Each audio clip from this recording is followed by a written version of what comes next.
ఒక కీలక నిర్ణయం తీసుకోబోతుందా?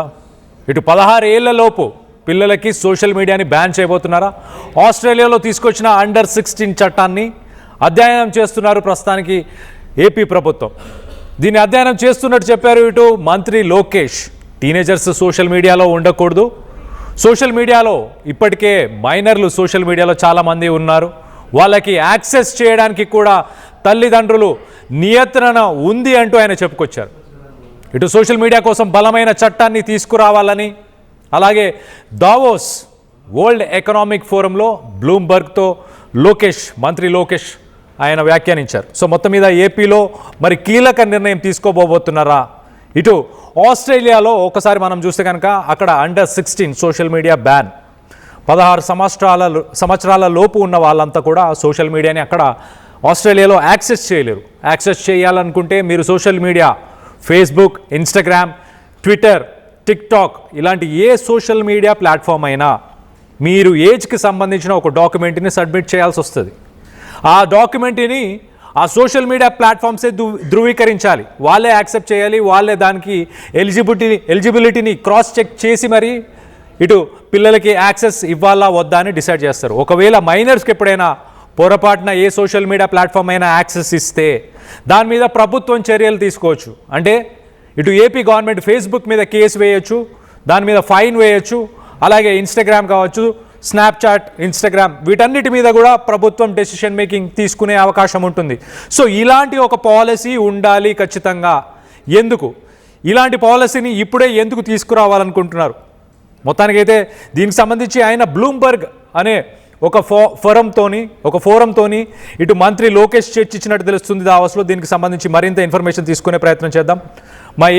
మా ఏపీ ఇన్పుట్ ఎడిటర్ కృష్ణమోహన్ అందుబాటులో ఉన్నారు. కృష్ణమోహన్తో మాట్లాడి తెలుసుకునే ప్రయత్నం చేద్దాం. కృష్ణమోహన్, చెప్పండి, అసలు ఇటు ఆస్ట్రేలియాలో ఎలాగైతే అండర్ 16 ఇయర్స్ ఏజ్కి సంబంధించిన సోషల్ మీడియా బ్యాన్ ఉందో దాన్ని స్టడీ చేస్తున్నామని ఇటు చెప్పుకొచ్చారు. అంటే ఏపీలో తీసుకొచ్చే ప్రయత్నం చేద్దామన్నా, దీన్ని తీసుకురావడానికి గల ముఖ్య ఉద్దేశం ఏంటి? కళ్యాణ్, డెఫినెట్ గా అంటే లోకేష్ దావోస్ పర్యటనలో భాగంగా కొన్ని అధ్యయనాలు, కొన్ని లోకల్ గా ఉన్న మీడియాతో కూడా మాట్లాడుతూ ఆయన ఒక కీలకమైన నిర్ణయం అయితే తీసుకురాబోతున్నట్టుగా అక్కడున్న బ్లూంబర్గ్ అనే న్యూస్ వెబ్సైట్ తో కొన్ని వార్తా సంస్థలకు కూడా ఆయన చెప్పారు. ఆయన క్లియర్ గా ఏం చెప్తున్నారంటే, ఆస్ట్రేలియా ప్రభుత్వం 16 ఏళ్లలోపు పిల్లల్ని సోషల్ మీడియా వాడకుండా ఏ విధంగా అయితే నిషేధం విధించిందో అదే చట్టం మాకు కూడా భారత్ లో కూడా అమలు చేస్తే బాగుంటుంది అనే ఒక వాదన చేస్తూనే తాజాగా ఆంధ్రప్రదేశ్ మొత్తం మీద ఆంధ్రప్రదేశ్ ప్రభుత్వం కూడా ఆ విధంగా తీసుకురావాలి అనే ఒక చర్చ చేస్తున్నాం.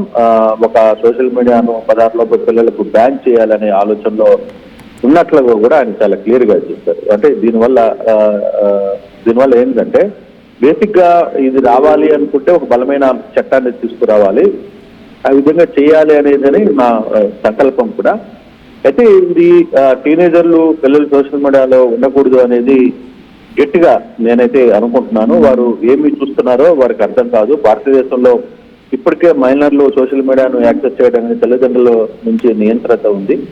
అయితే ఈ విషయంలో విస్తృతమైన అంశాలను కూడా ఇంకా అభిప్రాయం చేయలేదు. కానీ సోషల్ మీడియా వాడకాన్ని కట్టడి చేయాలంటే మాత్రం హానికరమైన ఆన్లైన్ కంటెంట్ ను అరికట్టాలనేది కోర్టులో పిటిషన్లు కూడా దాఖలవుతున్నాయి. రాష్ట్ర ప్రభుత్వాలు ఈ విషయంలో చట్టపరమైన చర్యలకి కొంత ఆలోచించుకోవాలి. అన్ని సాంకేతికమైన అడ్డంకులు కూడా కొంత ఎదుర్కోవాల్సి వస్తున్న పరిస్థితి కూడా ఉంది. అయితే ఈ పిటిషన్ ద్వారా సోషల్ మీడియాలో ప్లాట్ఫామ్స్ యాక్సెస్ మరింత కఠినత్వం చేయాలనేది కోరుకుంటున్నాను. బహుశా ఈ తరహాలో కానీ పిల్లల్ని వాడకుండా ఆంధ్రప్రదేశ్ లో కూడా ఒక బలమైన చట్టాన్ని తీసుకుని వచ్చే ఆలోచన నాకైతే ఉంది. తద్వారా పిల్లలు ఏం చూస్తున్నారు, ఏంటి, వాళ్ళకి ఏమేమి యాక్సెస్ చేయాలి, ఏమి యాక్సెస్ చేయకూడదు. టీనేజర్లు ఇటీవల కాలంలో ఫోన్ల వాడకం విపరీతంగా పెరిగిపోయిన నేపథ్యం చూస్తుంది. సోషల్ మీడియా కావచ్చు, లేకపోతే ట్విట్టర్స్ అని కావచ్చు, గేమ్స్ అని కావచ్చు, వివిధ రకాల టెక్నాలజీస్ వస్తున్నాయి. వాటన్నిటిని కూడా పిల్లలు అడిక్ట్ అవుతున్న పరిస్థితి. సో ఈ టీనేజర్ల వయసులోనే దీన్ని కానీ కంట్రోల్ చేయగలిగితే పిల్లలు కొంత సౌజన్యంగా దృష్టి పెట్టే అవకాశం ఉంటుంది. తర్వాత వాళ్ళకి ఏదైతే అవసరం ఉందో దాని మీదనే వెళ్ళే దృష్టి కూడా సారిస్తారు. లేకపోతే ఇప్పటికే చాలా అనర్థాలు జరుగుతున్నాయి. కొన్ని ఇష్యూస్ ని హ్యాండిల్ చేయాల్సి వస్తున్న పరిస్థితి చూడొచ్చు. సోషల్ మీడియాలో చూసి చిన్నపిల్లలు సూసైడ్ చేసుకుంటున్న పరిస్థితులు కూడా మనకు కనబడుతున్నాయి. ఇటువంటి సందర్భాలను అరికట్ట చేయాల్సిన పరిస్థితి అయితే ఉంటుందనేది తాను గట్టిగా నమ్ముతున్నా అనేది బ్లూంబర్గ్ అనే ఒక వెబ్సైట్ లో కావచ్చు, ఇతర కొన్ని వెబ్సైట్ సంస్థలు కూడా లోకేష్ దావోస్ లో చాలా క్లియర్ గా చెప్పారు. సో ఆ దిశగా తాను కూడా ఆలోచిస్తున్నాను అని. సో డెఫినెట్ గా అది ఆంధ్రప్రదేశ్ లో కానీ తీసుకుని వస్తే ఒక విప్లవాత్మకమైన మార్పుగానే చూడాలి. పిల్లలు చెడుదారణ పట్టకుండా ఆపుకోవడంలో మొదటి సెక్షన్ ఈ ఫోన్ ఏ విధంగా వాళ్ళు చాలా వివిధ రకాలైన వెబ్సైట్లోకి చూడకుండా కంట్రోల్ చేయగలుగుతున్నామో అది చేయగలిగితే ఇంకా బాగుంటుంది. ఆ దశగా కూడా మేము ఆలోచిస్తున్నామని చెప్పి లోకేష్ ఒక నిర్ణయానికి వచ్చారు. అయితే అది ఇంకా స్టార్ట్ చేశారా లేదా అనేది కాదు, కానీ తన అభిప్రాయాన్ని మాత్రం ఆయన అక్కడ పంచుకున్న పరిస్థితి. ఆంధ్రప్రదేశ్ లో కూడా చేస్తే బాగుంటుంది అనేది ఆయన అనుకుంటున్నారు. బహుశా రేపు హైదరాబాద్ విజయవాడ చేరుకుంటారు కాబట్టి రేపు పూర్తి వివరాలు మీడియా ప్రతినిధులతో మాట్లాడినప్పుడు పూర్తి సమాచారం అందే పరిస్థితి అయితే కనబడుతుంది. కళ్యాణ్. రైట్ కృష్ణమోహన్, గతంలో ఇటు జనవరి 6న ఇటు ఏపీ ప్రభుత్వం మిస్ఇన్ఫర్మేషన్, అలాగే ఫేక్ ఇన్ఫర్మేషన్ కానీ ఫేక్ వీడియోస్, అలాగే హేట్ స్పీచ్ ఇలాంటి ఎవరైనా చేస్తే వాళ్ళ మీద కఠిన చర్యలు తీసుకోబోతున్నామంటూ ఒక మీటింగ్ అయితే వాళ్ళు గతంలో ఒక మీటింగ్ని పెట్టుకున్నారు. ఆ మీటింగ్లో ఇది కూడా భాగమేనా అంటే ఇప్పుడు సోషల్ మీడియా బ్యాన్తో పాటు సోషల్ మీడియాలో ఫేక్ మెసేజెస్ కానీ ఫేక్ వీడియోస్ కానీ హేట్ స్పీచ్ కానీ మరొకరిని ద్వేషిస్తూ చేసే వీడియోస్ కానీ పోస్టులు కానీ వీటన్నిటి మీద కూడా ఇది కూడా దాని కిందకే వచ్చే అవకాశం ఉంటుందా? ఆయనకి దీనికి ఇష్యూ అది వేరు కదా, ఆ కంటెంట్ వేరు ఈ కంటెంట్ ఏంటంటే ఇప్పుడు పబ్లిక్ లో ఇప్పుడు చిన్న పిల్లవాడు కూడా పుట్టిన బిడ్డకి అన్నం పెట్టాలన్నా కూడా తల్లిదండ్రులు ఫోన్ వాడి చేతికి ఇచ్చి వాడు గేమ్స్ ఆడుతుంటే ఫుడ్ పెట్టే పరిస్థితిలోకి తల్లిదండ్రులు వెళ్ళిపోయారు. అంతకుముందు చందమామ రావాయని చూపించే పరిస్థితి పోయి ఇప్పుడు సెల్ ఫోన్ లోనే బొమ్మను పెట్టి చూపించి తిండి పెట్టే పరిస్థితి. అంటే చిన్నప్పటి నుంచే మన తల్లిదండ్రులు కావచ్చు పెద్దలు పిల్లలకి ఫోన్ నుంచి అలవాటు చేసే పరిస్థితికి వచ్చారు. దానివల్ల వారు దానికి అలవాటు పడిపోయిన పిల్లలు ఏం చూస్తున్నారో తెలియదు, ఏం చేస్తున్నారో తెలియదు. కొత్త టీనేజర్స్ లో దీని ప్రభావం విష ప్రభావం చాలా ఎక్కువగా కనపడుతుంది. సో దాన్ని కొంత బ్యాన్ చేయాల్సిన పరిస్థితి ఉంది. ఆ పిల్లల్లో కూడా 16 సంవత్సరాల లోపల పిల్లలు చేయాలి అంటే వాళ్ళు ఓపెన్ చేయాలనుకుంటే వాళ్ళకి ఒక కంటెంట్ కావాలనుకున్నా కూడా దానికి సంబంధించి వాళ్ళ ఏజ్ని లేదు, వాళ్ళు మేము ఫలానా వయసు మా వయసు ఇది, మేము దీన్ని స్టడీస్ విషయంలో కూడా వాళ్ళు దాన్ని సర్టిఫై చేసుకొని చూసుకొని చేయాల్సిన పరిస్థితి ఉంటుంది. దాన్ని యూట్యూబ్ వాళ్ళు లేకపోతే ఆ సంబంధించిన వెబ్సైట్ యాక్సెప్ట్ చేస్తేనే వాళ్ళు ఎంటర్ కాగలరు, లేకపోతే ఎంటర్ కాలేదు. బట్ ఇక్కడ పరిస్థితి ఇప్పుడు భారతదేశంలో చాలా చోట్ల ఆ పరిస్థితి లేదు. చాలా పరిస్థితులు కొంత కంట్రోల్ తెచ్చినప్పటికీ కూడా కొన్ని వెబ్సైట్ల మీద నియంత్రణ ఉన్నప్పటికీ కూడా ఆ పరిస్థితి లేదు.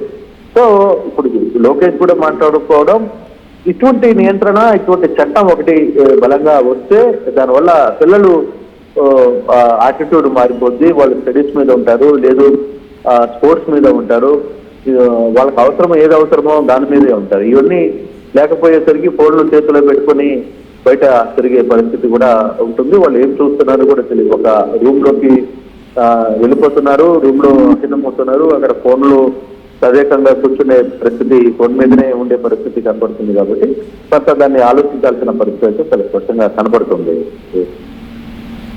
Right Krishnamohan, thanks for the latest update. మొత్తానికి అయితే ఇటు వరల్డ్ ఎకనామిక్ ఫోరం దావోస్లో జరిగే వరల్డ్ ఎకనామిక్ ఫోరం అటెండ్ అవుతూ ఇటు మినిస్టర్ లోకేష్ ఇలాంటి ఒక డెసిషన్ తీసుకోబోతున్నాం. ఆస్ట్రేలియాకి సంబంధించిన ఆన్లైన్ సేఫ్టీ అమెండ్మెంట్ ప్రకారం 16 సంవత్సరాల లోపల పిల్లలు అక్కడ సోషల్ మీడియాని బ్యాన్ చేస్తున్నారు. బ్యాన్ అంటే వాళ్ళకి యాక్సెస్ ఉండకుండా ఉండడం. ఇటు సోషల్ మీడియా బాధ్యత అది. సోషల్ మీడియాలో ఎవరు అకౌంట్ ఓపెన్ చేసినా వాళ్ళు వాళ్ళ ఏజ్కి సంబంధించిన ప్రూఫ్స్ని ప్రొవైడ్ చేయాల్సి ఉంటుంది. ఆ ఏజ్కి సంబంధించిన ప్రూఫ్స్ని చూసి మాత్రమే యాక్సెస్ ఇవ్వాల్సి ఉంటుంది. అలాంటి ఒక స్టడీ ప్రస్తుతానికి ఆస్ట్రేలియాలో ఇంప్లిమెంట్ చేస్తున్న ఆ ప్రోగ్రామ్ మీద ప్రస్తుతానికి స్టడీ చేస్తున్నారు. రానున్న రోజుల్లో ఏపీలో యువత ఎవరైతే ఉన్నారో వాళ్ళకి సైబర్ బుల్లింగ్ అంటే సోషల్ మీడియా ప్లాట్ఫామ్స్లో ఒకరినొకరు దూషించుకోవడం కానీ, ఒకరినే టార్గెట్ చేస్తూ మిగతా యూజర్స్ అందరూ మాట్లాడడం కానీ, ఇలా సైబర్ బుల్లింగ్ అంటూ యువత మీద అలాంటి సైబర్ బుల్లింగ్ జరగకుండా, అలాగే మనం ఈ మధ్యకాలంలో చూస్తున్నాం సోషల్ మీడియా ప్లాట్ఫామ్స్ ఒక అడిక్షన్కి సంబంధించిన ఆల్గరిథంని రన్ చేస్తుంటాయి. అంటే మనం ఒక వీడియో చూస్తూ వెళ్తూ ఉంటే దానికి సంబంధించిన వీడియోసే కంటిన్యూస్గా ఇవ్వడం. అలాగే ఈ మధ్యకాలంలో కొత్త మానసిక రోగాలు కూడా వస్తున్నాయి. యువతకి ఎలాంటి రోగాలు వస్తున్నాయంటే వాటికి కొత్త కొత్త పేర్లు కూడా పెడుతున్నారు. బెడ్ రాటింగ్ అనేది ఒక కొత్త డిసీజ్. బెడ్ రాటింగ్ అంటే బెడ్లోనే ఉంటూ తమ ఫోన్ని యూజ్ చేస్తూ రీల్స్ కావచ్చు, వీడియోస్ కావచ్చు, అవి చూస్తూ అలా గంటలు తరబడి ఆ బెడ్లోనే ఉండడం. ఒకవేళ అలాంటి సమయంలో ఎవరైనా వచ్చి డిస్టర్బ్ చేసినా వాళ్ళపై గొడవకి వెళ్ళడం, వాళ్ళని కొట్టడం, అలాగే వాళ్ళ మీద ఫిజికల్గా అబ్యూస్ చేసే ప్రయత్నం చేయడం, ఇలాంటి సంఘటనలు గతంలో కూడా కొన్ని జరిగాయి. ఇప్పుడు కూడా అలాంటివే చోటు చేసుకుంటున్నాయి. కాబట్టి వీటన్నిటికీ కూడా ఒక ఫుల్ స్టాప్ పెట్టాలన్న ఉద్దేశంతోనే మంత్రి లోకేష్ ఇలాంటి ఒక డెసిషన్ తీసుకుంటున్నట్టు తెలుస్తుంది. సో మెంటల్ హెల్త్ ఇష్యూస్ పిల్లలకి రాకుండా ఉండడానికి ఈ మధ్య ఇటు మా ఏపీ ఇన్పుట్ ఎడిటర్ కృష్ణమోహన్ చెప్పినట్టు ఈ మధ్య చంటి పిల్లలకి కూడా భోజనం తినిపించడానికి, అన్నం తినిపించడానికి కూడా ముందు ఒక ఫోన్ని ఏర్పరిచి ఆ ఫోన్లో వీడియోలు చూపిస్తూ మాత్రమే పిల్లలకి అన్నం తినిపించే పరిస్థితి. అలాంటి పరిస్థితులన్నిటి నుంచి కూడా దూరంగా ఉండడానికి, అలాగే యువత మానసికంగా అలాగే శారీరకంగా స్ట్రాంగ్గా బలంగా ఉండడానికి కూడా ఇది ఖచ్చితంగా హెల్ప్ చేస్తుందంటూ ఆయన దావోస్లో వరల్డ్ ఎకనామిక్ ఫోరంకి సంబంధించిన సమ్మిట్లో ఇటు బ్లూంబర్గ్ అనే ఒక మీడియా సంస్థతో మాట్లాడుతూ ఆల్రెడీ ఆస్ట్రేలియాలో ఏదైతే బ్యాన్ని ఇంప్లిమెంట్ చేస్తున్నారో ఆన్లైన్ సేఫ్టీ అమెండ్మెంట్కి సంబంధించి దాన్ని మేము కూడా పరిగణిస్తున్నామంటూ ఆయన చెప్పుకొచ్చారు. సో మొత్తం మీద ఇది అమలు చేస్తే ఏం జరుగుతుంది? ఎవరైనా ఫేస్బుక్లో అకౌంట్ ఓపెన్ చేయాలంటే వాళ్ళ ఏజ్కి రిలేటెడ్ ప్రూఫ్స్ని ప్రొవైడ్ చేయాల్సి ఉంటుంది. ఆ ప్రూఫ్స్ వెరిఫై చేసిన తర్వాత ఆ ఫేస్బుక్లో కానీ ఆ సోషల్ మీడియా ప్లాట్ఫామ్లో కానీ వాళ్ళు దానికి అప్పుడు యాక్సెస్ ఇచ్చే అవకాశం ఉంటుంది. ఒకవేళ ఏజ్ గవర్నమెంట్ ఐడి ప్రూఫ్ ద్వారానే ఇదంతా చేయాల్సి ఉంటుంది. ఒకవేళ ఏజ్ కనుక తప్పుగా చూపించినా, తక్కువగా ఉన్నా అప్పుడు వాళ్ళకి ఆ అకౌంట్ క్రియేట్ చేసుకునే ఆప్షన్ ఉండదు. అలాగా సోషల్ మీడియా ప్లాట్ఫామ్స్దే పూర్తి బాధ్యత ఉండబోతుంది. ఒకవేళ సోషల్ మీడియా ప్లాట్ఫామ్స్ సరిగ్గా వాళ్ళ బాధ్యతని నిర్వహించకపోతే అప్పుడు ఏపీ ప్రభుత్వం వాళ్ళపైన కేసులు నమోదు చేయొచ్చు, అలాగే ఫైన్ వేయచ్చు. వాళ్ళ మీద కేసులు నమోదు చేసి ఫైన్ వేసి వాళ్ళ మీద రిస్ట్రిక్షన్స్ తీసుకొచ్చే అవకాశం ఉంటుంది. సో మొత్తం మీద ఇలాంటిది ఒకవేళ ఏపీ ప్రభుత్వం కనుక ఇంప్లిమెంట్ చేస్తే ఇండియా